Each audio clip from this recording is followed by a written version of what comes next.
My name is Angie, and I live with my mom, and my mom's boyfriend lives with us, and every time I would see my mom's boyfriend hitting my mom, I would get sad and angry, and I've never met my real father.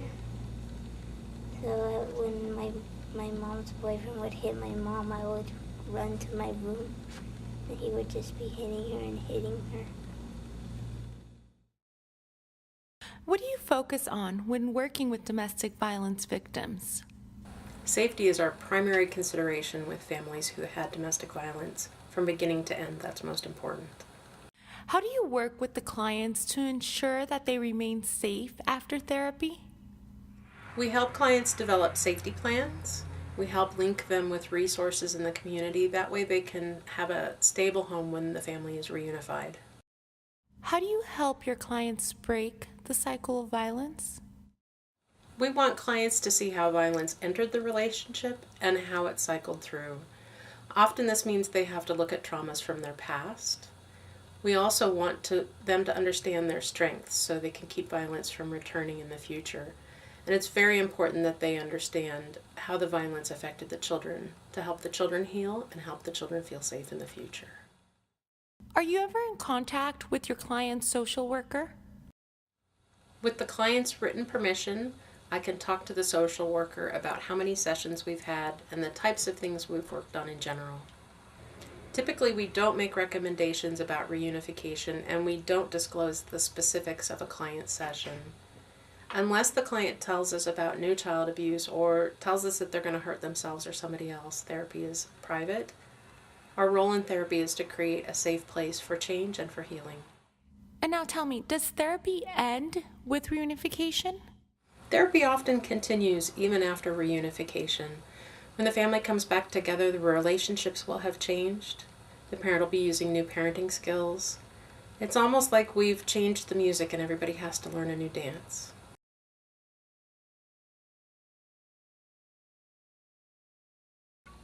I'm an investigating social worker with Child Protective Services, which means that I am the initial social worker that makes contact with the family. Can you share your involvement in this case with us? Yes, so we had been called to the home before in regards to multiple incidents of domestic violence. Unfortunately, during this particular call, the child had a bruise. When we interviewed the child, she stated that her mother's boyfriend caused the bruise, and she was fearful of him. We discussed the situation with everyone in the home, and unfortunately we weren't able to come up with any good ideas or suggestions that would create a safe environment for the child. As a result, the child was removed from the home because mom was not able to protect her, and we provided her with referrals in the community to try to help her get back on track. Can you tell us what led to the child being placed in foster care? Unfortunately, at the time the child was removed, we weren't able to identify any relatives that the child could be placed with. As a result, she had to be placed in a foster home. At the next court hearing, it was determined that she still needed to stay out of the home. We weren't able to successfully say that anything had actually changed in the home of the mom that would make it safe for her to return. As a result, we met with everyone again and explained that we had given them referrals for individual counseling, for the Family Justice Center. We had explained our concerns, explained that our hope was really that the child could return home as quickly as possible, and just made sure that she knew what she needed to do to follow through and get connected to the referrals that we had given her. I mentioned earlier it wasn't safe for the child because mother had been given an emergency protective order by law enforcement. Unfortunately, she didn't follow through with getting a temporary restraining order as to her boyfriend. We were still concerned that there would be ongoing violence in the home, that another incident could happen again, and that the child could be physically abused again. And that led us to continue to be concerned for the child's safety. Hi, David. Thank you for talking with us. Can you share with us how Angie was when she arrived at your home? When Angie came into my home, she came with about 2 pairs of clothes that were about a size or two too small, and they weren't in the greatest condition. So we did have to go and provide her with new clothes, shoes, because the ones that she had did have holes in them, and she wouldn't be able to go to school with those. So we did have to go and provide her with new shoes, new clothing, little hair thing, trinkets that, we felt that she would really like.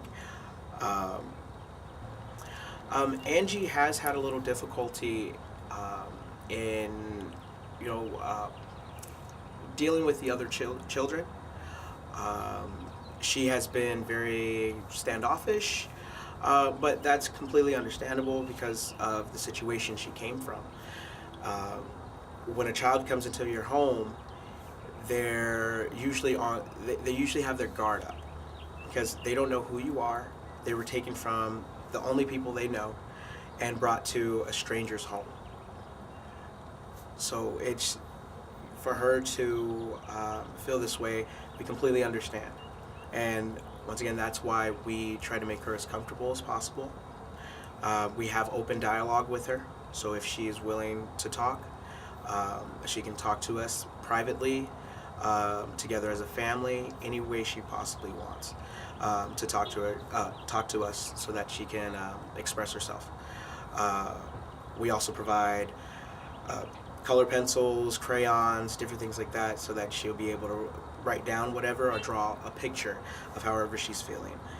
Um, because our goal is to keep her safe, and we express that to her as much as possible. We are there to keep her safe, to give her the love that she needs, and to provide any stability that is possible for her to make sure that she is successful in life. Francis, can you share with us what your role is? Yes, I'm at what's called the continuing service social worker. So I provide reunification services to families, and I provide services to families that are placed together already in family maintenance. My role with this was to initially assess the family and get them services so that way the home will be safe enough for the child to be returned to the mother. Was there ever a time when you felt that reunification was not possible? Yes, after meeting with the mom on several occasions, initially she was resistant to any kind of services, but now she's become more open. She is becoming more insightful into the domestic violence cycle and how it affects her children and the safety of her child. She is able to now voice her own opinion and not need the boyfriend anymore, and has chosen her child over the boyfriend. So now we are looking at the mom, and things have kind of changed. She's now taking more of she's less resistant, and she's understanding how domestic violence is affecting her family and her child and the safety. She is now being able to open up regarding her feelings and why she's in this relationship, and she's been able to stand on her own and not live with the boyfriend anymore, and has decided that her child is more important than the relationship. I am Angie's mother. Angie and I have been separated because of a domestic violence situation that happened at home. My therapist and I have actually been working on helping me understand the cycle of abuse and really trying to empower me and letting me know that I do have skills that I didn't realize that I once had. The skills I've learned, I think, are really going to help me be the mom that I want to be to my daughter. Being away from my daughter has been the most difficult thing that I've had to endure in my life. I've missed her tremendously. I can't see myself without her. Getting her back is going to mean the world to me.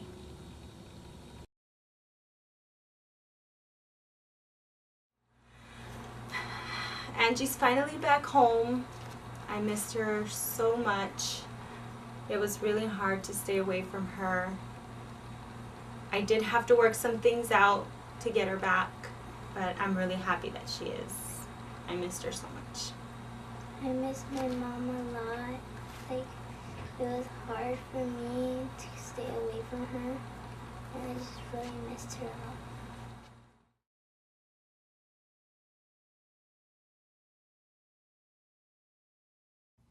This story is a fictional account of abuse and neglect to be used for educational purposes only. The child or children and adults in this story are fictional characters. Any similarity to actual child abuse and neglect cases or actual people is unintentional.